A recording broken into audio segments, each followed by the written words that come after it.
Limitless Mind Audiobooks. Introduction. Mindset is the operating system. Your mindset is the silent architect of your life. It shapes how you see the world, how you interpret events, and how you decide what's possible.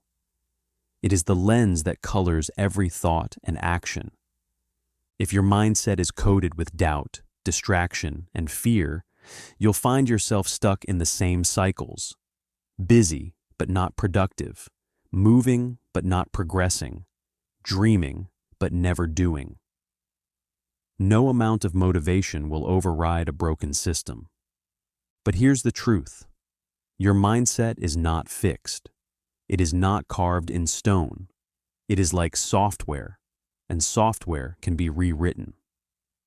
The code that rewrites it? Habits.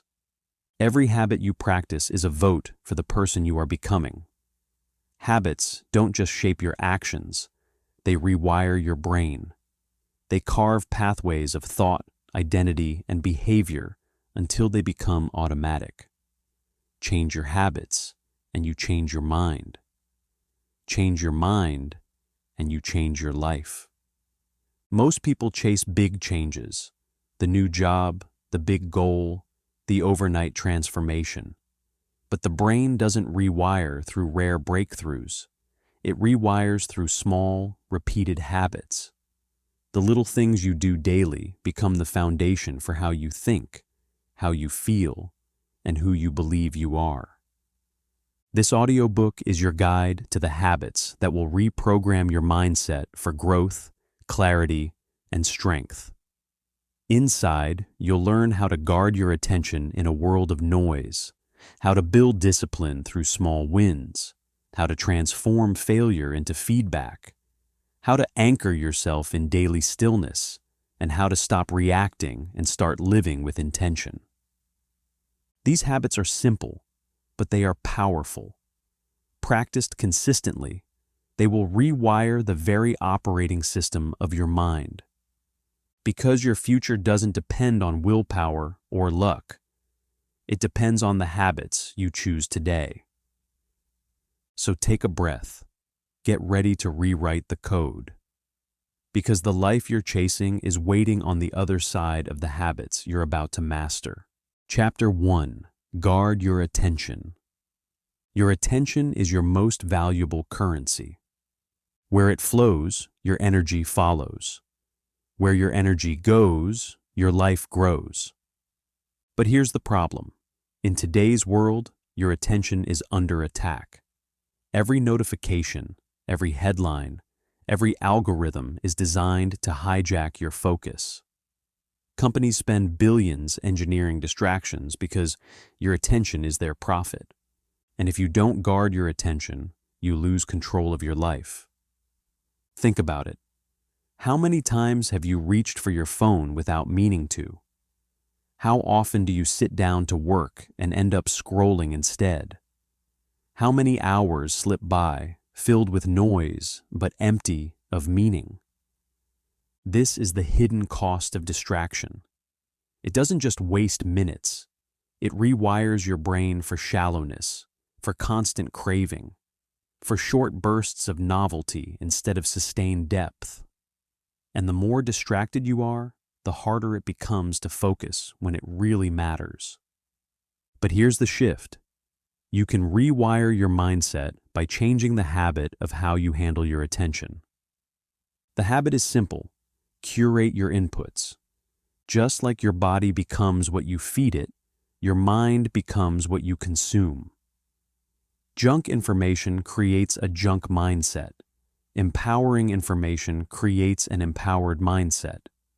Guarding your attention means being ruthless with what you allow into your mental space. Unfollow accounts that drain you. Turn off notifications that don't serve you. Replace endless scrolling with intentional learning. It also means giving yourself boundaries. Start your mornings without your phone. Protect sacred hours in your day for deep focus.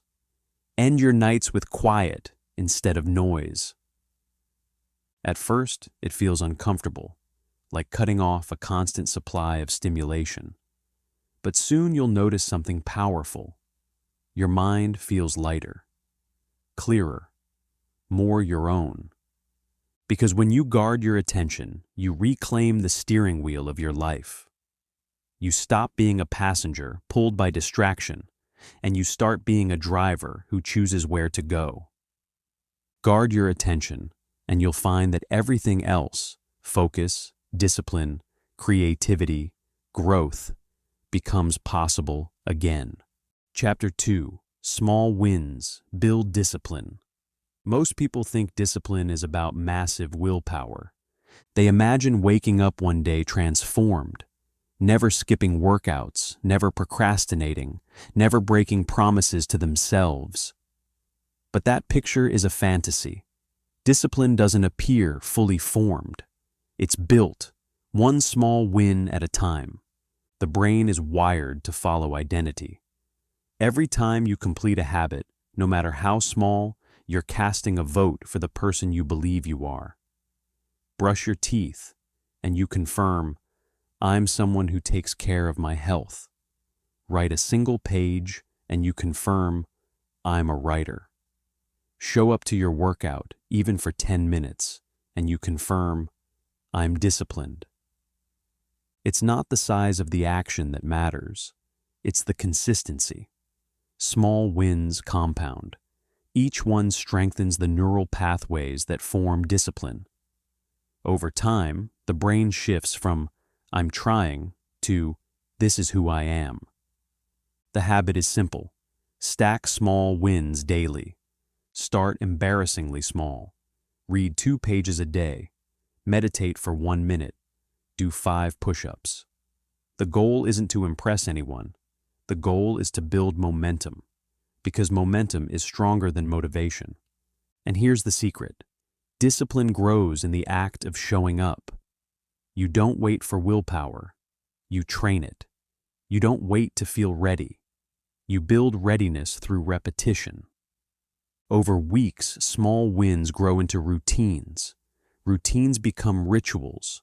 Rituals become identity. And identity is the strongest force in your life.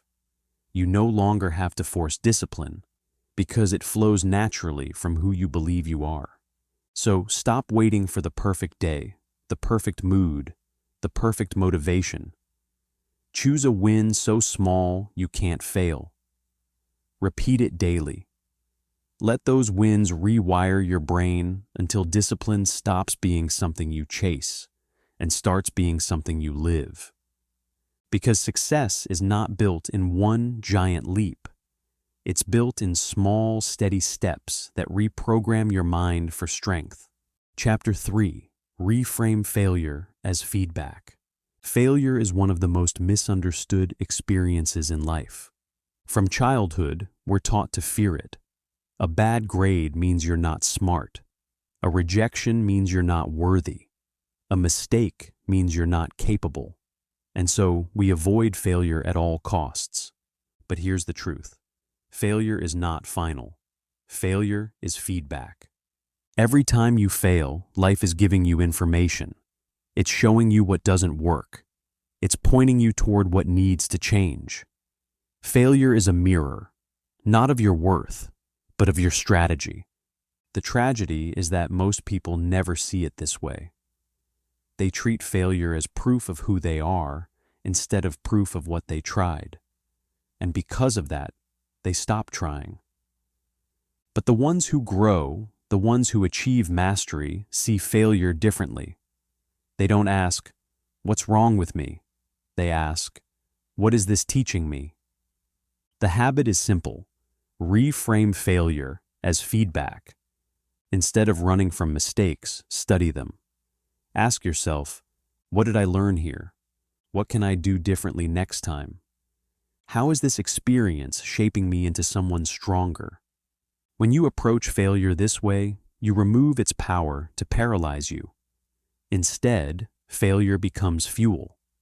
Every misstep is another step closer to clarity. Every setback is training for your resilience. Think of a scientist in a lab. If an experiment fails, they don't throw away the whole project. They record the result, adjust the variables, and try again. Failure isn't the end. It's part of the process. Your life works the same way. The truth is, avoiding failure doesn't protect you. It imprisons you. The more you avoid failing, the smaller your life becomes. But when you embrace failure as feedback, you expand. You grow. You unlock potential you didn't know was there. Failure isn't the opposite of success. It's the path to it. And the more you train your mind to see failure as feedback, the more unstoppable you become. Chapter 4: Daily Stillness. We live in a culture that worships movement. Do more, move faster, stay busy, fill every moment with action. But here's the paradox. The more we chase constant activity, the less progress we make. Because movement without direction is chaos. Stillness is the antidote. Stillness is not laziness. It is not doing nothing. It is choosing presence. It is creating space for your mind to reset, for your thoughts to settle, for clarity to rise to the surface. Think of a glass of muddy water. Shake it, and the water stays cloudy. Leave it still, and the dirt sinks to the bottom, leaving clarity at the top. Your mind works the same way. Without stillness, it stays cloudy and restless. With stillness, it becomes clear. The habit is simple. Practice daily stillness. Even 10 minutes a day is enough. Sit quietly with no screen, no music, no distraction. Focus on your breath. Notice your thoughts without chasing them.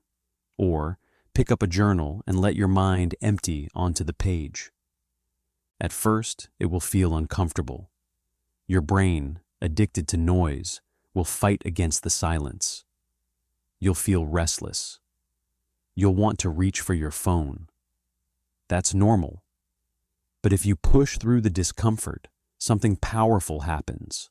Your mind recalibrates. Stillness trains your brain to step out of reactivity. It gives you distance from your emotions and clarity over your decisions. It allows you to act from intention instead of impulse. And here's the real gift. Stillness creates space for creativity. The best ideas don't come in chaos. They come in quiet. They come in the pause, when your brain finally has room to connect the dots. Daily stillness may feel small, but over time, it rewires your mindset. It builds resilience in chaos. It strengthens focus in distraction. It grounds you when the world feels overwhelming. Because sometimes the most powerful step forward is standing still. Chapter 5: Live by intent, not reaction. Most people don't live their lives. They react to them. They wake up and immediately check their phone. They let the news set their mood, emails set their priorities, and other people's demands shape their day. From morning to night, they're not choosing. They're reacting. But here's the problem. When you live in reaction, you give away your power. You allow the outside world to dictate your inner world. And the more reactive you become, the less intentional your life feels. The habit that rewires this pattern is simple. Live by intent, not reaction. Start small. Each morning before the noise of the world enters, ask yourself one question. What is my intention for today? Choose one focus, one priority, one way you want to show up. Write it down. That intention becomes your anchor. It guides your actions when distractions pull at you. It reminds you of who you want to be when stress tempts you to react blindly. Living with intent is not about rigid control. It's about direction. It's about steering your life instead of drifting. It's about knowing why you're doing what you're doing, instead of letting life push you around. And here's the beauty. Intention creates alignment. Your actions line up with your values. Your choices line up with your vision. Even if the day throws challenges at you, you respond instead of react. You act with clarity instead of chaos. Living in reaction feels like drowning in noise. Living with intention feels like moving with purpose. One drains you, the other empowers you. So start each day with intent. End each day by asking, did I live aligned with it? This small habit rewires your mindset from reactive to proactive, from scattered to focused, from drifting to deliberate. Because the truth is, your life won't change until you stop reacting to it and start creating it. Conclusion: rewire your life. Your mindset is not fixed. It is shaped, molded, and rewritten every single day by the habits you choose. If you guard your attention, you stop letting the world program you with noise. If you stack small wins, you build the discipline that carries you through challenges. If you reframe failure as feedback, you turn setbacks into stepping stones. If you practice daily stillness, you sharpen your clarity and creativity. And if you live with intent instead of reaction, you reclaim your power to direct your life. These aren't just habits, they are rewiring tools. Each one reshapes the operating system of your mind. Each one creates new patterns of thought, identity, and action. Practiced daily, they transform who you are and how you experience the world. Your potential is not waiting for a breakthrough. It's waiting for consistent rewiring, and the rewiring begins with the habits you choose right now. So remember this: your habits write the story your life will live. Write it with intention. Write it with clarity. Write it with strength. Because the person you're becoming is simply the sum of the habits you repeat. And the life you desire is on the other side of the mindset you build.